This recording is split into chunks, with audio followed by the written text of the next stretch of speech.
जिस प्रकार पेड़ की डाली में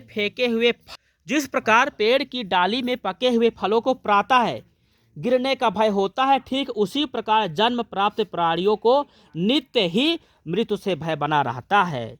जिस प्रकार कुम्भकार द्वारा बनाए गए मिट्टी के सभी बर्तन टूट जाने वाले हैं, ठीक उसी प्रकार सभी प्राणियों का जीवन भी अनित्य है। तरुण, युवा, बच्चा, बूढ़ा, बुद्धिमान और महान ज्ञानी सभी अंततः मृत्यु के बस में चले जाते हैं। वे सभी मृत्यु को प्राप्त होने वाले हैं। उन मृत्यु के अधीन रहने वालों के परलोक जाते समय ना तो पिता पुत्र की रक्षा करता है और ना ही भाई बंधु की रक्षा कर पाते हैं।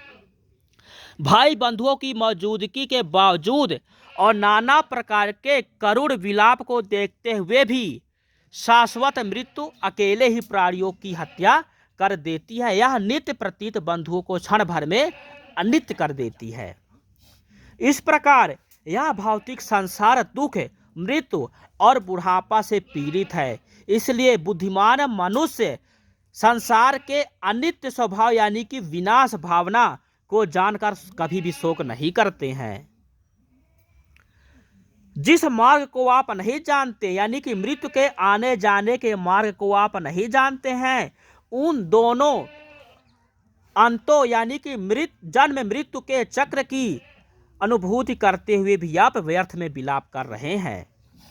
यदि विलाप करते हुए भी कुछ भी अपना भला हो सकता है तो बुद्धिमान व्यक्ति भी स्वयं को ही पीड़ित करते हुए वैसा ही करे।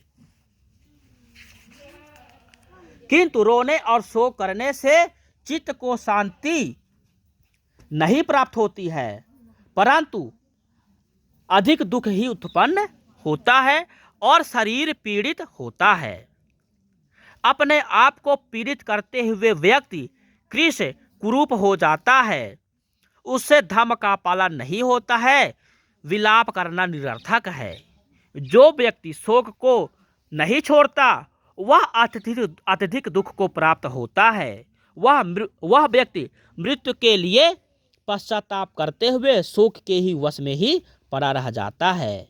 अपने कर्मानुसार अन्य भी भविष्य में मर जाने वाले मनुष्यों और मृत्यु के वश में पड़कर यहाँ छटपटाते हुए प्राणियों को देखो। मनुष्य जिस बात को अच्छा समझता है वह उससे भिन्न हो जाती है। इस प्रकार के वियोग और लोक के स्वभाव को देखो। यदि मनुष्य 100 वर्ष या उससे भी अधिक जीवित रहे तब भी अंततः वह भाई बंधुओं से अलग हो ही जाता है। प्राकृतिक आवागमन के अनुरूप वह एक ना एक दिन अपने जीवन को छोड़ ही देता है। इसलिए अरहत शास्ता शाक्य मुनि तथागत भगवान बुद्ध के उपदेशों को सुनकर अब विलाप करना छोड़ दीजिए। मृत हुए व्यक्ति को देखकर यह सोचना चाहिए कि वह मुझे दोबारा नहीं मिल सकते हैं। जिस प्रकार आग लगे हुए घर को पानी से बुझाया जाता है, ठीक उसी प्रकार धैर्यवान, प्रज्ञावान, बुद्धिमान और कुशल मनुष्य मन में उत्पन्न शोक को शीघ्र ही नष्ट कर देते हैं। यह वायु द्वारा रुई को छुड़ाने जैसा है। अपना सुख चाहने वाले मनुष्य शल्य यानी कष्ट रूपी रोना, विलाप करना और मानसिक दुख का परित्याग कर दें। जो शल्य रहित है, अनासक्त है, सचित्त है और चित्त शांति को प्राप्त है, वे सब शोक से दूर होकर शोक रहित हो जाते हैं। एतेन सत्यवदेन सोचते हेतु सबदा एतेन सत्यवदेन सब रोगो विनस्तु एतेन सत्यवजेनि होतु मे जय मंगलानि।